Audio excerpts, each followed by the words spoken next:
I was kind of getting frustrated at the same time with teleprompting I was like kind of meditating on like I love working with a camera and I love just being on set and I was kind of like ugh, like what am I doing? So one day I had like set a meeting with my supervisor and the studio director and I advocated for myself. I said like I think I'm worthy of being a camera operator and they listened and they put me on and yeah, I did pretty decently, but I think like that's what I would tell a lot of people finishing school right now is like you got to advocate for yourself sometimes with these opportunities because it's like easy to get, I guess people say like stuck in PA hell and just finding your voice all of the time and like finding the time to talk to whoever your supervisor is or who you're reporting to, like be in check-in, like, hey, how am I doing? Like, how can I improve? Because I feel like sometimes the communication wasn't always there.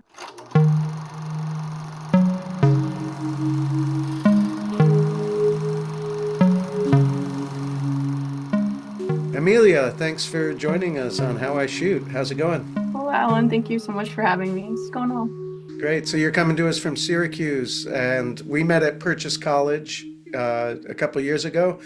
So how'd you get to Syracuse from Purchase? And are you from the area, or did you find an opportunity there? I graduated SUNY Purchase in December of 2023. I took an extra semester to finish my senior film.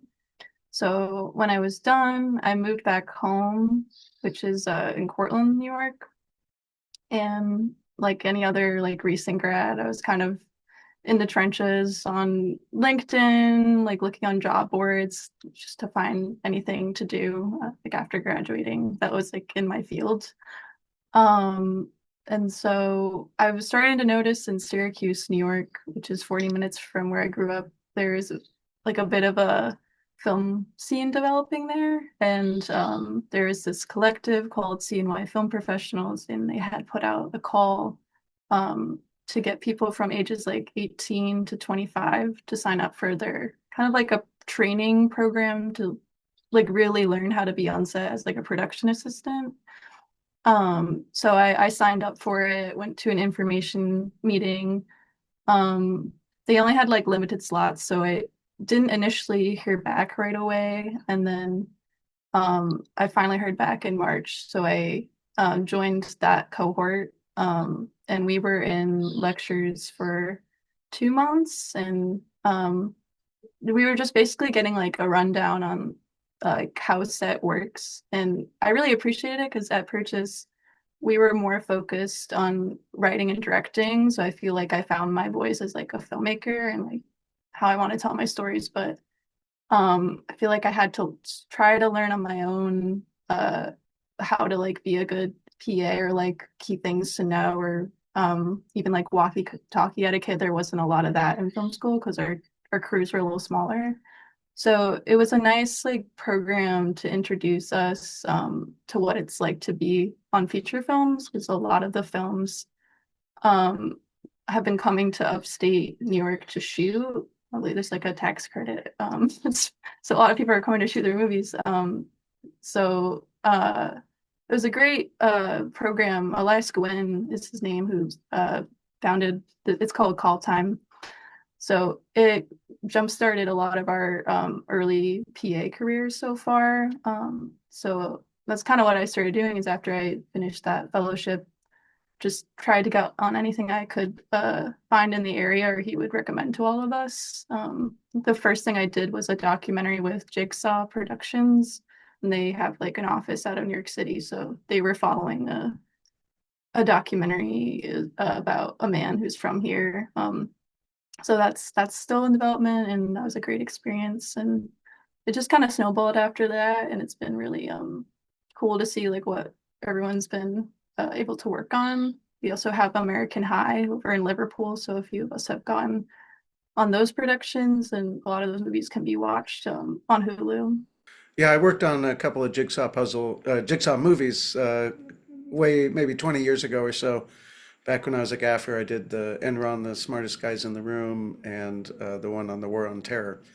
So Mm. yeah, Alex Gibney keeps it going. Yeah, He's got a lot going on. yeah. it was interesting too because Desta Mutisia, who was in my class, he he was in the same he worked on the same film as me. And I had shared that I was on it, and he said, "No way!" Like I was on the New York City unit, so Oh, that's great. it's funny Nice. how that happens. The purchase mafia just kind of it always finds a way. Absolutely. Yeah, no, purchase is great. A lot of purchase students helping each other out, get work and everything. Um, well, I'm glad you were able to find that. Uh, I'm glad you were able to find the sort of PA training. I think that's a great resource that's been coming up recently in the last decade or so. Like certainly nothing like that existed when I was starting out. I had to be trained on set, which was very stressful, of course. You know, getting going to work and then finding out what your job is in real time, getting yelled at, all that kind of stuff. Um, but also, you know, I mean, there's a part of film school that could be helpful maybe in teaching those kind of skills. But there really are bigger pictures. Like, you know, you're already under so much pressure to kind of make a film that's really good. What would you say is the best sort of training you took away from Purchase from your years there?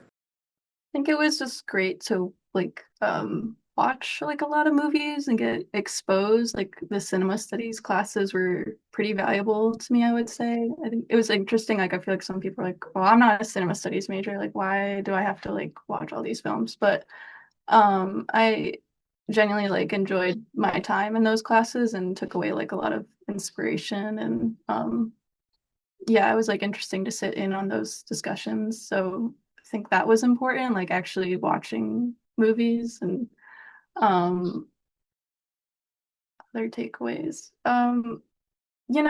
Like also just expanding even outside of like your conservatory that you may be in, like whatever your main practices. So we were all in film, but it was nice to meet people in music or theater and like know that is an option to collaborate with those people. Like practicing how to like make your own score or soundtrack and not get in the weeds about like, oh, I used a song that's copyrighted, so I can't like submit this anywhere, but actually like practice like the storytelling of working with a composer and like how the music's gonna like affect your film. So I did that each time I made a film, and that was really a great process.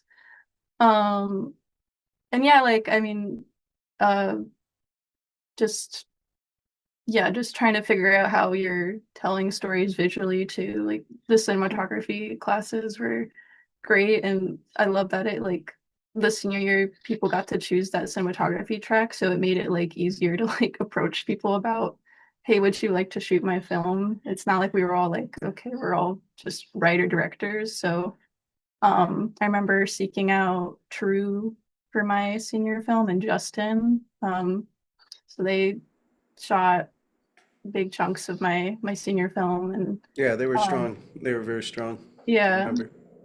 so I think that that's the most important thing is like coming to art school is like you get to meet people you probably weren't or had the accessibility to meet before. So I'm grateful for it, and I feel like it's like just now I'm starting to see like more art develop like where I'm from in upstate New York that wasn't initially like as strong, but was really just valuable to be kind of near the city as well and just like go in and take advantage of those opportunities. And then the people that would come to purchase to do like lectures and talks, and that was very like insightful. Nice.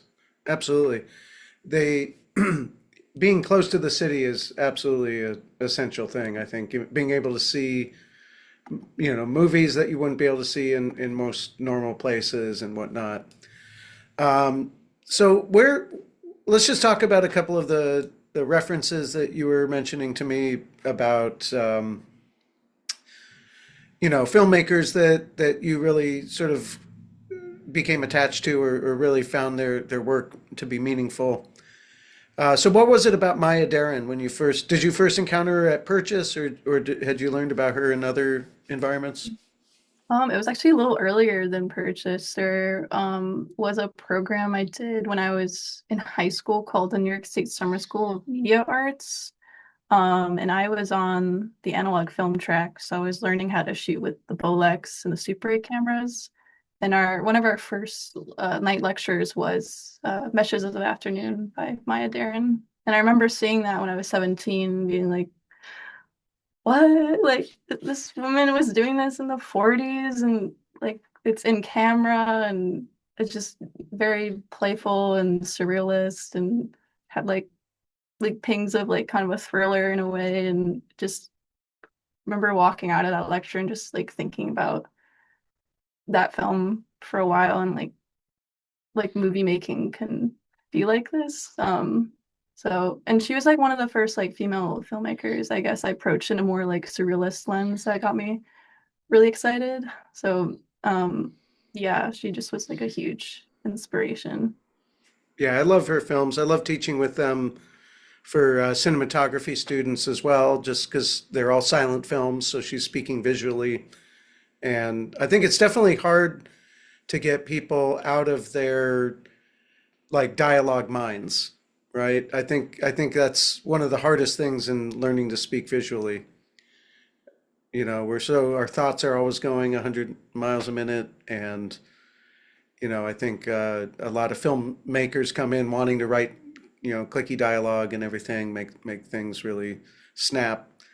But someone like Darren and other experimental filmmakers, find ways to really, just make the most of each image. You can see here, there's a couple from At Land, another of my favorites of hers, and the top left there's another favorite where she composed a duet between a dancer and a camera. So um, I think doing, just getting outside of the regular, run of the mill kind of thing is really, really huge benefit. Um, and you also mentioned you liked Guy Madden films. Anything uh, what was the first of his films you saw?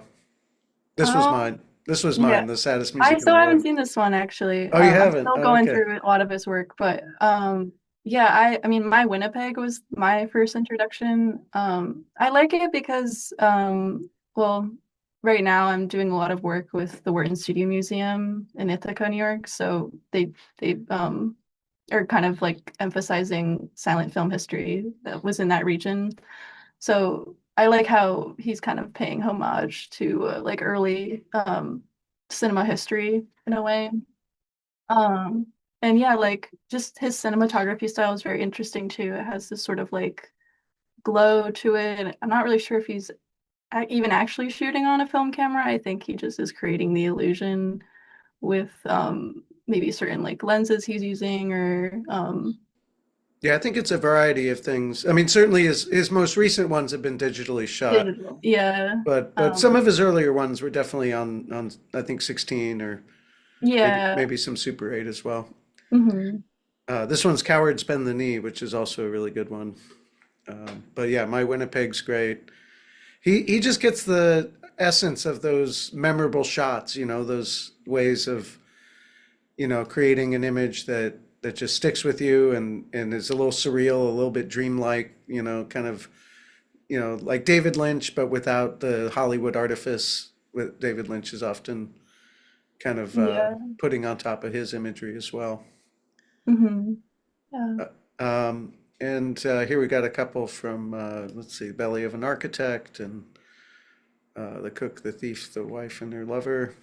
Um, Yeah. Yeah. Greenaway, huge inspiration as well. I did a deep dive into him during the pandemic. I made friends with a person who I met him through like a Facebook group who it's like a surrealist film page group, but he works a lot in the art department. His name is Finium James Tempest.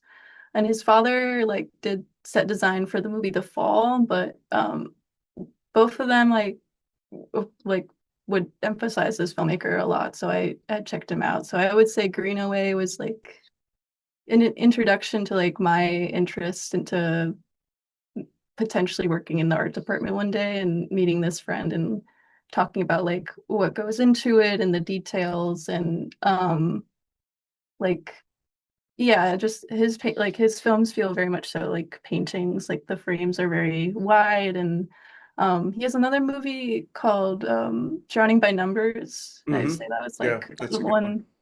This it's very like I Spy book. Like anytime you look around, there's like a number or something, or like just Yeah. certain like motifs that are there. Yeah, And he's I very would playful with his image making. yeah, I would say he would pave the way for Wes Anderson as well, but I don't know if people would get mad at me for saying that, but Oh I yeah, definitely absolutely. No, look at these yeah. images right here. They're all center Yeah. framed. They're all, Yeah. and I think Wes Anderson also might have learned something from Ozu, in terms of the straight on shooting on the axis on the line. Uh, we all have a lot of different influences that bring us to where we are. And was this your junior film, Cup the Bug? Yeah, this is my junior film. Yeah, it was like a slide from my pitch deck. Yeah, so a lot of like yeah, the influences we were just looking at that definitely went into making this movie.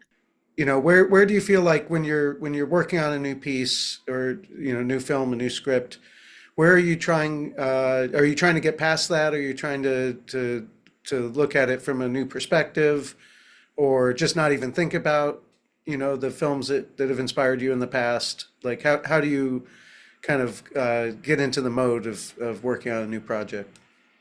Yeah, so this project was made for like my final on the experimental film track. So I guess a lot of like the lessons we were taught were are kind of already what we were saying about Maya Dare and like communicating more visually and perhaps through like visceral movement or like just it feels a little more abstract. So I was kind of like already thinking in that mode. Um, but also I guess what I like about experimental filmmaking is it's kind of lends itself to kind of like journaling how you feel. Like there's emphasis on the essay film and like getting really personal. And, you can kind of approach that even more visually without being transparent through words. So, um, yeah, the Caught the Bug definitely came from a very personal place that I was at kind of mentally and like trying to process certain emotions and Hmm. the I worked with a fabricator named Emma Jacobuk who was in the um getting the name of was like media it was like a media class that they were like on that track. They weren't in the film conservatory. Um so they were doing stop motion animation and they were sewing and making these props and I was like, okay, like this is my person I want to go Oh, that's approach and great. collaborate with. Hmm. Um, and yeah, I just showed Emma this drawing I did. And it was this drawing of a person with this horrible stomach infestation. Because I guess inspiration wise too, like I was looking at a lot of body horror Hmm. and like how fascinating that is and how like body horror like isn't supposed to be like, it's not coming from a place like of we're trying to scare you, like like it could also be more like internal of like a transformation that's happening to the person or Hmm. for me I was trying to like marry body horror with like sort of mental health of like how like anxiety guttural feelings like translates to me. So I had illustrated this drawing of this like disgusting nest with insects crawling in and out of it. Hmm. And so Emma took that and she used a lot of like found fabric, yarn. We like got these plastic bugs and tinfoiled them with like their wings and just tried to make it like a little gross, but also like very campy, kitschy in a way, like in a very stylized way. Hmm. Yeah, it turned out really great and it attached to this hospital gown that my friend who played this like main character that kind of wakes up in this dystopian kind of world. We used the dance building at purchase because we thought Nice.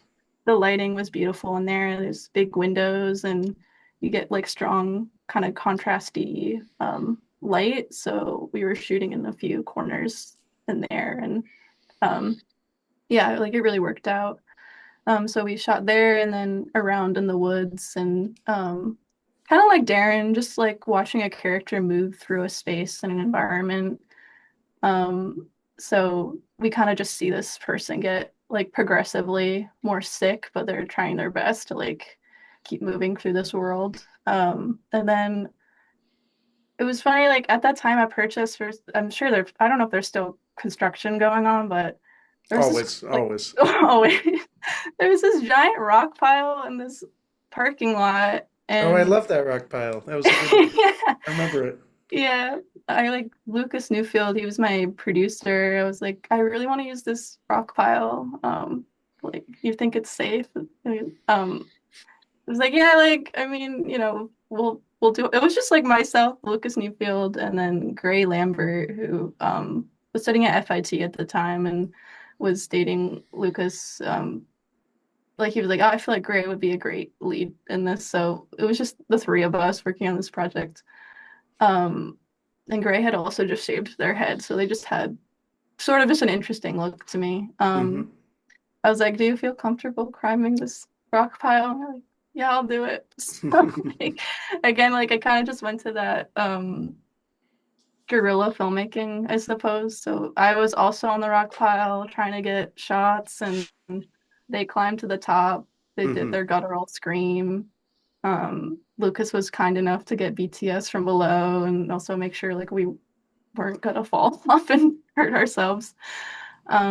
But Don't yeah, get like hurt. Don't get hurt yeah, for a don't get movie. hurt. But yeah, that was like definitely the junior year. I just kind of scaled down, smaller crew, more Because that like was still during COVID, right? it Or was was like it post-COVID? 2022. It was Yeah, like so still a little bit of people were still nervous about being too big a yeah, crew and all that, right? yeah, I mean I was still masking to Yeah, class, yeah. and yeah. And yeah, like even like shooting out in nature, like I really avoided writing a lot of scenes indoors. But Hmm. I think it kind of worked better. I worked outside because I was also oh, there's a man, sorry. I'm like in a booth recording this interview. Um, okay, I'm just gonna Is he checking you out? What's going no, he's on? like writing something. Oh, okay. Yeah. I I'll let him do his thing and then Okay. yeah. Okay. He's out now. He's yeah, I would have recorded this at my apartment, but Oh, no, no. it's just noisy, too noisy there. Sorry, to backtrack. Trying to remember my where I was. Well, we were talking about you were sort of detailing so we were outside a lot. You Yeah. you wrote for outside, and then Yes, uh, yeah. Yeah, I guess another detail to mention about this film, cinematography wise, it was all shot on a Super 8 camera. It was shot on a Minolta XL401.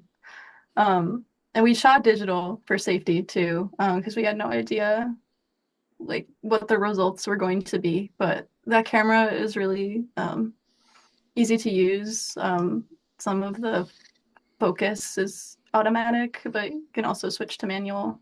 mhm. And I had shot on 500 tungsten, I believe, and 200 tungsten. No, I think there was some daylight rolls, and then for the dance building, we shot on the tungsten rolls. Mhm. Um, but yeah, like it worked out because the windows were so big for the dance building. And then we were kind of just chasing the sun the whole day. Like the film, I think, was shot in 3 days or something, like maybe even just two. And then a Nice. lot of the animation was done over the course of 2 months, a month. And was Um, it? Did you use any of the digital or only the Super 8? the digital was like stop motion. I used like an Okay. SLR camera, Hmm. and when I animate, I had like an animation stand, Oh, so great. like angled down. And so, yeah, I did a lot of like sequences of the bugs like creating the nest and the bugs in the nest.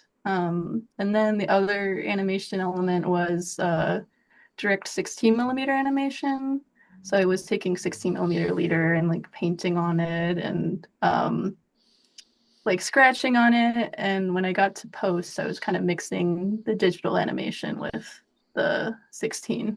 And it turned out Beautiful, pretty well. beautiful. I know some people think that's sacrilegious. Like some people in the analog film community are like, why would you do that? Like, ugh, like, everything should be on film. But I also like, I don't know. No one like personally said that to me, but in my brain, I'm like, oh, like, is that what people are thinking? But everyone was very positive when I had screened it places. So I'm like grateful. We can be our own worst enemy sometimes, I think, as Yeah. filmmakers, right? Yeah. I'm like, We, is this a crime? Like, it really doesn't matter. I mean, I think it matters. What matters is the intention of the filmmaking.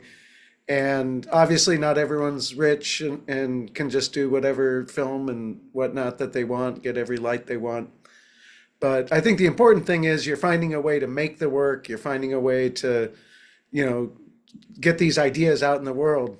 And they're not your typical ideas. So that's just another reason that they need to exist, right? Like the whole thing I love about at Purchase College is it's, so many students and young people coming together, and everyone is really coming from so many different angles and traditions and influences, and then they all get put in the melting pot and stirred around, and all the interpersonal things come out. But it's yeah, I think the great thing with a BFA like that is just, you all come out with these really incredible film works. yeah. So how about Blue Light? What did you do differently with Blue Light, your follow-up film? Yeah. Blue light, oof, like just way more ambitious. Yeah. There, I'm just laughing because it was just a whole roller coaster to get this project done. But I just remember when I first pitched it, my classmates and both of my professors were like, I don't know, it's a musical. Like that's a big commitment, Amelia. I'm like, so um yeah, like it definitely was like daunting, but the collaborator for that wrote the music, like he is pretty fast paced. I was very impressed of he was able to write like five music numbers with all these lyrics in the span of 2 months. Great. This is another student at Purchase, or This is another student. Their composer name is J.H. Greenwell. Their name is Julian Greenwell, but that's what they call themselves when they're composing. Mhm. So yeah, I met them in the fall of 2022, and we had an idea for a different film. It was going to be a lot more sad and dramatic about a woman who worked at a diner, and it was just going to be instrumental score. And I scrapped it and then came to the class and said, I want to do this wacky musical. And yeah, like there was definitely some people worrying. They're like, I don't know if she can do this. Like this is a lot. So I started crowdfunding in November. Like I put a call out for that, and people were being nice and contributing funds to help me out. Mhm. And we were already like on the way with the music. And then casting was going on simultaneously at the same time. And I already had Elliot Francis Flynn in mind. Like we had started to like be in each other's orbit a little more. She had seen my showreel like a year ago and said it looked great. Or the year before. So we just tried to stay in touch and be like, maybe we'll work on a project together. Mhm. And Elliot's really great because she has a history working with Purchase students. She was in Elizabeth Maling's film, forgetting what it's called right now, but it had really cool stop motion in it. Um, so I just kind of already knew like Elliot was into that kind of filmmaking, or like she would take on a project like this. Mhm. So yeah, so that was a great film to see. And yeah, so she also hadn't really done musical work, which was funny. So for her to like really trust like taking on a role like this, it kind of just meant she's open to trying new things. And when it came to the male lead, so many purchase students are familiar with this website, and I'm sure other people are too, the backstage.com. We had put the call out there. And this young man, Levi Collins, had seen the um, that we were looking for our lead. And his headshots were just like very spot on. Like it looked like he was straight out of the 80s. He was in these like tacky, kind of like just really graphic t-shirts that are like button up, and he had like the perm is real, like that is his hair, and he had the mustache. It was just like, all right, this could be our guy, but we have to like audition him. And he was just such a delight that I was like, all right, we're casting Levi. That's great when Um, you just found him right in, like ready to go. yeah, Didn't even need a yeah. wig or anything. um, so yeah, it really worked out. I guess like yeah, like making this project too is like it was valuable, like the feedback people were giving on the film sometimes, but at the same time, I feel like you can also just trust your intuition, or like you don't You, have to listen to everything that people tell you. I love Yeah. feedback. I think feedback is amazing, but you also Yeah. do have to just say, this is my movie, not theirs. Yeah, You know, because you have to understand that. yeah, so because there's just a few times I felt like I was really just trying to make something really fun and lighthearted, and it was interesting. Like I think I was like one of like two people that had made something a little more like in that theme or vein of something up more upbeat and happy, and a lot of the work around me was very sad and like like all that work deserves to exist, but I felt kind of embarrassed sometimes. People would be like, oh, she's animating these mice now, and like these lyrics seem very silly. And so I was just trying to like tell myself like towards kind of like the end of it, like to not get insecure about it, and like just try to stay true to who I am. And we all have different voices and styles, and yeah, like not every film needs to be a soap opera, and it's okay to be a little silly and funny. So Yeah, you have to stay true to your voice without a yeah, doubt. You know, you yeah, can experiment, try different things, of course, but yeah, you just yeah, and certainly, and that's sort of like the thing with being at a BFA program too, is that everybody's in each other's business all the time, right? So people yeah, start getting familiar and then saying like things they might not say to someone they didn't know too well. yeah, You know, before you know it, things can get dicey. But you know, I mean that it's at the same time that's part of being an artist. You're putting things out there in the world, and you're gonna get flack, you're gonna get blowback, you're gonna get praise, you're gonna get hate. You know, it's just all comes with it. yeah. And like yeah, eventually I think it only took to like when the film was completed and shown at the Lincoln Center, it really started to click for people. I think as they are seeing it being made, they're like, I still am not sure. Like I see all these pieces in front of me, but like how is she really gonna like piece this all together? Because I feel like that was just like the big thing is like this seemed like people just thought it was like this impossible film. And I had moments like that too. I was like, oh my gosh, like, am I ever gonna finish this project? Because I think yeah, every filmmaker's there at some point, right? yeah. That's very relatable. Yeah, like sitting in the editing room and like, it kind of felt like mashing a bunch of music videos together too. Of like trying to like see how to, because there's so many examples of how to do musicals. Like there's Jack Demi who did like Umbrellas of Cherbourg, so they're kind of like singing everything. But then there's stuff like I guess more recently like La La Land and Yeah, that was more like, traditional, kind of, traditional. kind of Yeah, between a music video and a traditional Hollywood musical. yeah. I love Singing in the Rain. That's my musical. If I had to Oh pick yeah. one. That's nice. It's cheesy and everything, but I think it's really fun and it doesn't take itself too seriously. So I think Yeah, I think people should go into that more with certain musical films. That's like you don't have to take it too seriously, and it can be a visually enriching experience, and you're getting like also really fun music out of it too. I Yeah. think Yeah. like towards the end of the editing process, people when I did the extra semester, like when they heard the music mashed with like the editing of these segments, they're like, when is this coming out to streaming? When can I stream this? Um, so it just actually motivated me more of like, okay, I think I will finish this now. Good, good. Like I was like, will I one day? But I And can happily say the music is officially out if people want to listen to it. oh, great, great. We'll put a Yeah, link. We'll put a link in yeah, there. Well, what do they yeah, say? We'll put a link in the show notes. yeah, yeah. Are you still putting these out to festivals, or where are these at this point, these movies?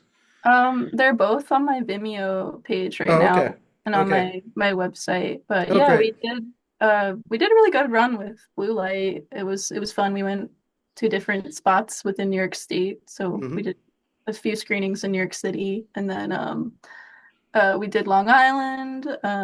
Brooklyn Sci-Fi happened at the Alamo Draft House, Oh, so that nice. That's was like great. that was a fun experience to like have it screened in a movie theater like that. Hmm. And then we ended the festival circuit with this festival called Anomaly Genre Film Festival. Um, and that was really awesome. Like the nerds were all there.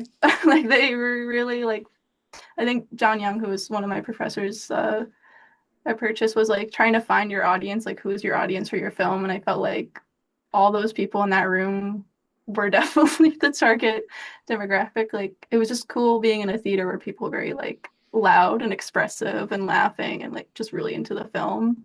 Yeah. And it was special too because it was programmed with a movie called Obex, which was made by a filmmaker named Albert Burney, which is weird because I he was like another inspiration of mine. Like I just discovered his movies this year, so that was like a big honor. Did not end up being there because he was at some other film festival, but it was cool to see how our films complemented each other. Oh, that's great. Absolutely. Um, and now you've got a new festival that you're working with. You want to tell us about that one? Yeah, so Quiet on the Set Youth Film Festival. We're based out of Ithaca, New York. It's partnered with Wharton Studio Museum. Wharton is known for like celebrating the silent film history of the Finger Lakes region. Like, I don't think many people know, but there was these two brothers, Leo and Theodore Wharton, and they were making these serial films.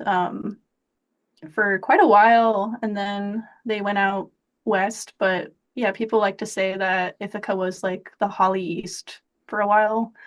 Um, so Looks a little bit like Méliès, the French filmmaker, right? yeah, so this graphic design I did, I was just trying to like this year I did a whole rebrand for the festival. We were kind of using like a backdrop of the old Wharton studio.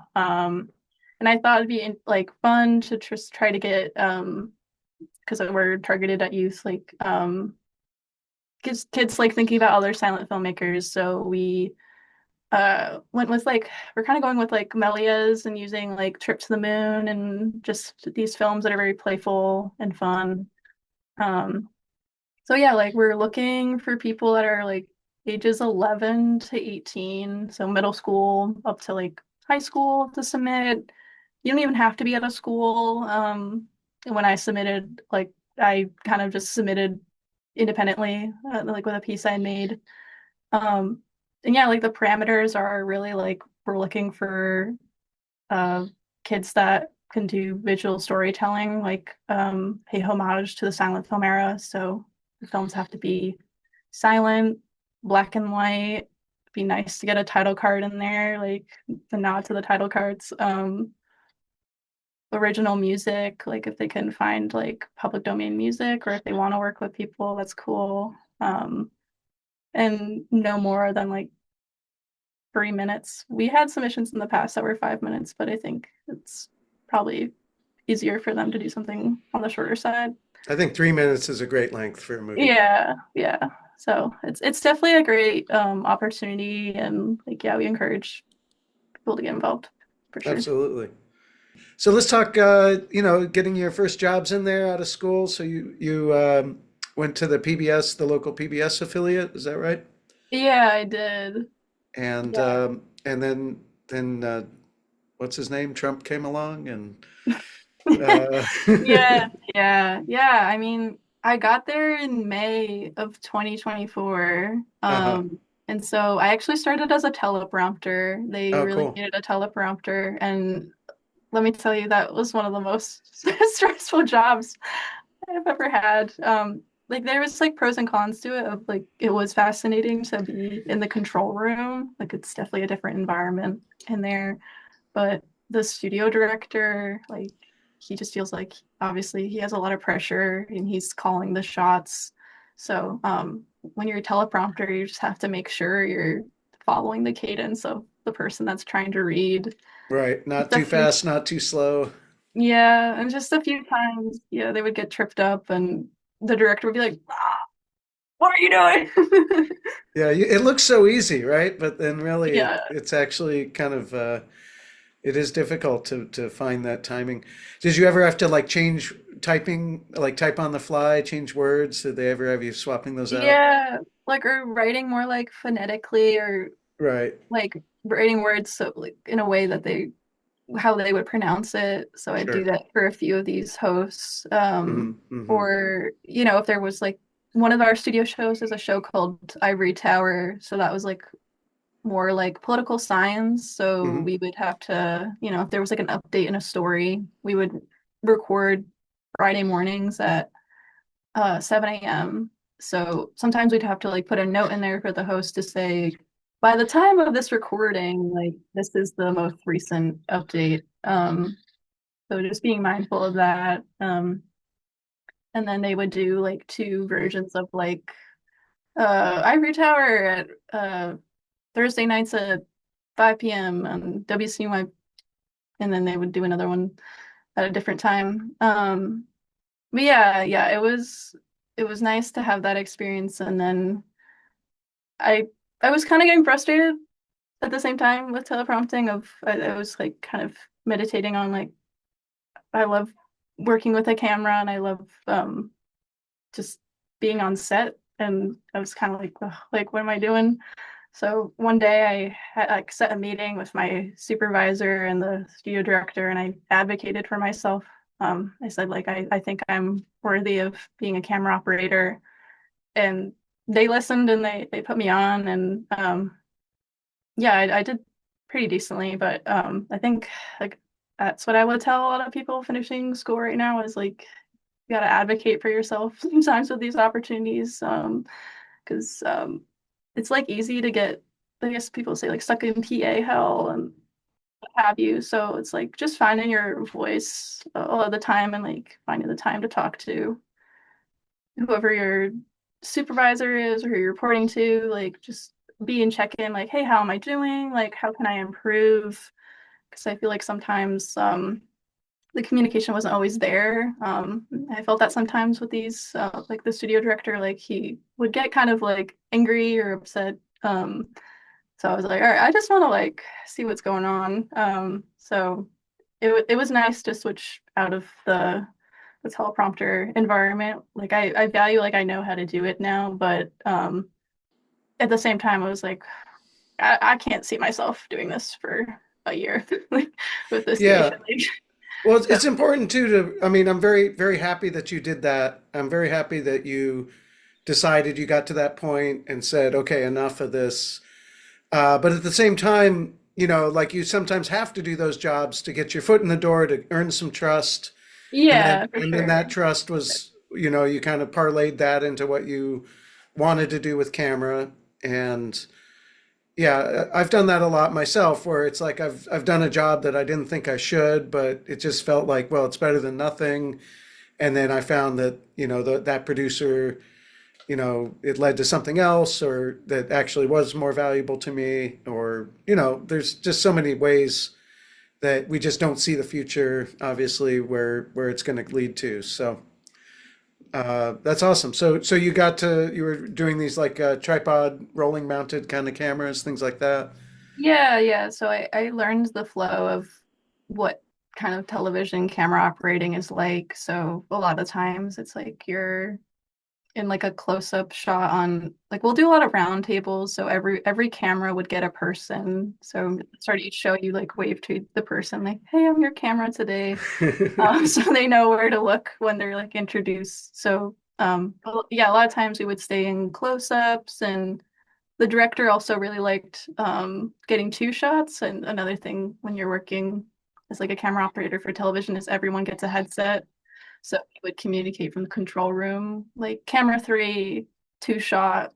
So you also gotta really work fast in television. Like in film, it's like you are on a schedule and there's like an AD like hurrying you along, sure, but I think at the same time you still have some grace to like, slow down a little bit, make sure things are okay before you roll. But um with television, though we weren't like live, we tried to treat it in that nature just so we could like keep on schedule because one of our shows was with college professors, so like they were debating like world events and political science. So a lot of times when the show would end, they would go straight to their lecture or like whatever they had planned after. So we tried to like run a tight ship. No, that's a good way to go. Yeah. And then I assume they did a line edit while you were live shooting too. I'd assume, right?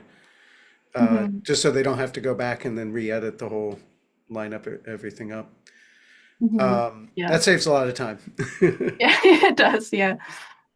And tell me about the Blackbird Festival. So is that another one where was that another early one that you started at?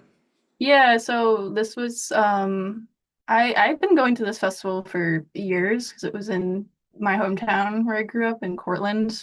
Um and it was out of SUNY Cortland for a long time, and my mom is in the communications department, so she was like, "Amelia, there's this like film festival on campus. We should go." So we would go every year and watch like films that were submitted by students. And then the guy who's the festival director, Sam Avery, like he's built this up so big that it had like expanded nationwide, internationally.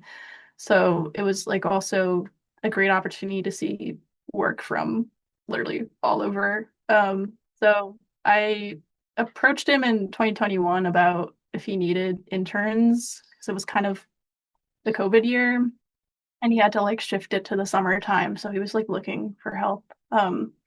So I joined their team, and like as a film festival intern, I was like working on like making sure like filmmakers knew where they were going for their screening events. I helped moderate a few panels with filmmakers. And yeah, like the whole job of the intern team was just to make sure people felt like welcome and like comfortable and that kind of thing. And um yeah, I think it was one of my favorite jobs I've done so far working in film for sure. I still am in contact with a lot of my intern friends. I think yeah, film festivals are a great place, obviously, to build up your network too, right? Because Yeah, that oh my God. Yeah. sorry, do you want go Oh, ahead? no, you're good. Sorry. Okay. Yeah, no, I just feel like until I made my feature Stargazer, I hadn't, really had much to do with festivals other than occasionally going when a film I shot was in one. But as a director, suddenly I had to go to every festival, and bit by bit, it all started coming together for me in terms of thinking like, oh, okay, this is the ultimate networking place, really, for film stuff. Even if it's a small festival somewhere in the Midwest or somewhere around New Jersey, wherever it's still like lots of adamant diehard film lovers and everything. So I don't know. I feel like what I realized is by the end of my film festival run, we had about a dozen screenings around different festivals, and I suddenly realized at the end of it, I was like, okay, now I've gotten good at this, or at least Yeah. better. Like at my first couple ones, it was definitely like a little awkward and feeling weird. But so I started actually going out and doing finding meet and greets or finding places where I could just keep practicing the networking convos and stuff like that. Do you feel like you've you've been doing stuff like that. I mean, you're pretty natural, I think, as a communicator, but everyone feels a little awkward when they first start, promoting their work, right? Yeah, I mean, definitely like working at a festival felt different of like that felt a little easier and like I could communicate to these other filmmakers. But yeah, once the pressure's on you, like yeah, you start to feel like a little anxious and oh, I'm being perceived right now. Like what's gonna happen? And yeah, I felt that more so with blue light actually, because kind of my brain would run back to like how it was in class of people being like, it's a musical, and like, why? Like, there would be That's not questions like that. cool. That's not cool. um, but yeah, like also, it was only one festival that did this, but it was the Brooklyn Sci-Fi Film Festival that I attended. They did like a red carpet kind of interview with the microphone in front of the backdrop, and that was pretty awkward for me. Like, I was not used to like having press like that. And I kept looking to the camera too. You're supposed to ignore the camera, Right, but right. almost like a Fleabag effect. I kept going into the camera. But it was nice because after the festival was over, we did like another one, but we were all really tired at the same time. So we got out at 11 p.m. The screening was delayed because they had issues with the projector, and we were also starting to get rushed out because they were screening a Nora like right after. So the team was like, "Oh fuck, shit, we Oh gotta no. fix it." But yeah, they caught my whole team. Like I had showed up. I brought my assistant director Eric Schwartz with me. I had a friend Juniper Jensen. They hopped on as like a grip for my pickup shots. It was like, I'm in the city, I'll come. And then the actors came. And yeah, it was like a good time. Like it was nice to do that with all of them at the end because it felt more distributed, like how everyone else felt, and not all the pressure on me. So I would like recommend that to like first time festival goers or like during your circuit, like try to see if like one person from your team wants to show up to like help Just you out. help deflect or wingman Yeah, it. Be a wingman. yeah, yeah. And it was great like the actors were there because I was generally curious to hear their reflections at this point on like seeing the film. And I think that was their first time seeing it was at that festival as well. So it was great. But yeah, yeah, the more you do it, the more easier it gets, for sure. And I think too it's just important to practice introducing yourself after these Q&As or like during the festivals. I feel like sometimes people just show up, they get on stage, talk about it, and then leave. So I, did my best to talk to other filmmakers that were in my block with me or going to other screenings. And like vice versa, like I had gotten like the same kind of treatment. Like I remember going to the bathroom after I screened at Blackbird that year as well. And these girls came up to me in the bathroom like, I loved your film so much. Like I'm washing my hands and really just trying to emphasize a really genuine compliment. So yeah, it's just like there isn't like just a one time and place to like speak about the movies. Like what you were saying, it's important to go to these like social gatherings or like it's not that scary to go up to someone and tell someone you liked their film or just have a conversation and like get a business card or like exchange social media. Like it really like opens doors. And there's like people like, oh, it's funny, my job at PBS, one of my coworkers, I'd met her at Blackbird Film Festival in 2022, and then here we are 2024, we're working at the same television station. So it's like you never know, like you just Yeah, and it gotta. just keeps expanding from there, without a doubt. That's really great. What was this? Tell me about this project here. These are stills from East of the River, which is now in post-production. This was the second feature film that I was on this fall. And it was like a New York City film crew for the most part. Yeah. Yeah, no, it's great to get those kind of experiences. And is this the call time? This was the training ground that you were doing? Yeah, this was Call Time. This documentary is still not out. I have no I would have emphasize go check out the making of like or just the documentation of our fellowship. But once I know, like I'll let you know when it's out. But yeah, it was 3 months of like training and yeah, I think one of our lecturers too was Guinevere Turner, who was the screenwriter for American Psycho. Oh, wow. She Nice. teaches at SU, so she had come to talk to us. That was really cool.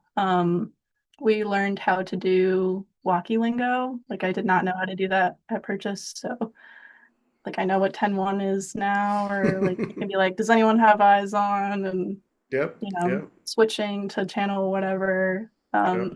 Yeah. Don't carry on Channel One, whatever you do. Yeah. Or like the when people's walkie or like what is it, clipping or whatever. That happened a lot on my second or keying, I guess is what you Key, yeah, say. yeah, keying.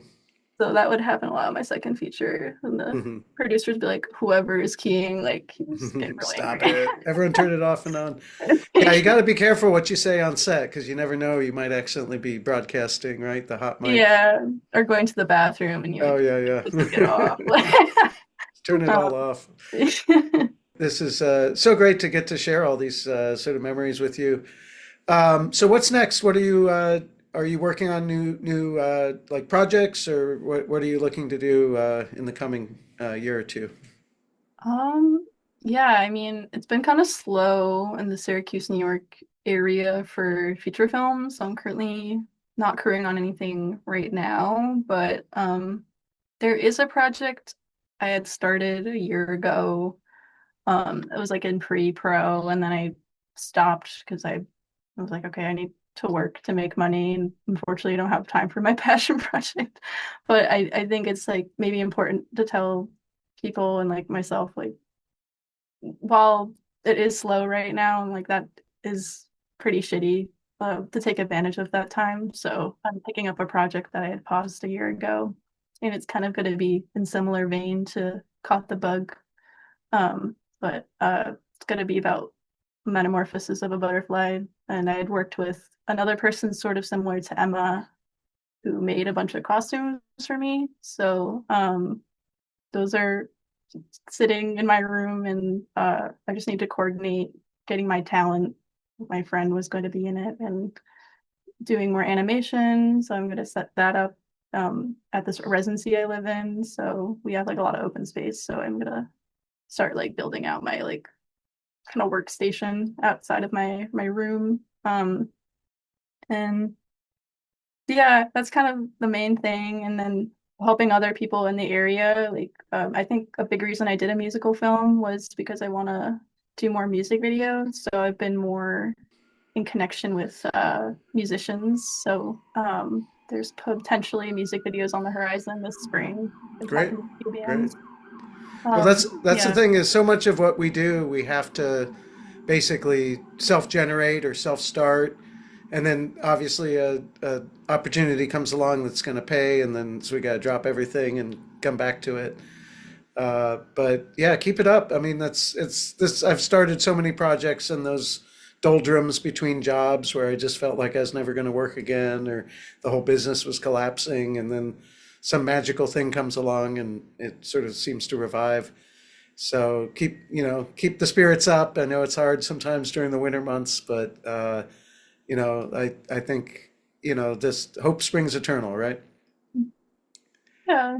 Yeah, I'm so glad we got to like connect. And I don't think I got to tell the story on my first feature film, but yeah, I thought to reach out to you because I had met Dylan Baker, and yeah, I was sat with him in Video Village.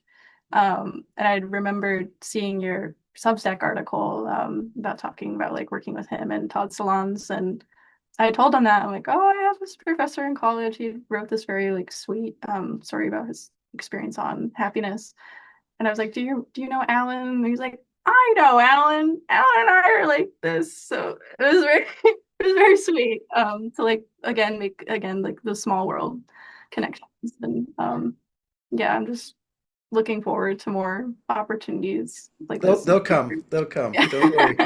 I know it seems like right now it seems like it's the end of the world, but Yeah. it's always just the business is just like this, and everybody's freaked out about AI, everybody's freaked out about, all these different things going on. But ultimately, I believe people like to see movies and stories that are told by people, not by weird robots and faceless corporations. So, uh, and so like the kind of work that you're making, it's that really human, subconscious, weird, like the animation, the layering, all those kind of things. Like I just don't think a computer can really honestly deliver. So, Oh, yeah, yeah. It's been important. Yeah, it's been fun to just, yeah, get grimy with your hands and use recycled materials, like save the earth and reach out to your neighbors and hopefully make lifetime like friendships out of it and collaborations. Yeah, that's kind of, I think, hopefully the whole reason why people are in this. And yeah, like fuck AI, like we're better than that. Like, yeah, all we have is each other. absolutely, absolutely. All we have is each other. Well, thank you, Amelia, for joining us and sharing your projects. And let's hope we can find some more awesome middle and high schoolers that have a short film they want to submit. Yeah, yeah, definitely see if your daughter is interested, and yeah, hopefully, yeah, we're open to even, yeah, she New York City based. Would she Yeah, come to Ithaca? We'd be yeah. happy to have her. Yeah, Great, great, yeah, great. cool. Awesome. Well, have a great day. Thanks, Amelia. Yeah, thank you. Bye. Bye bye.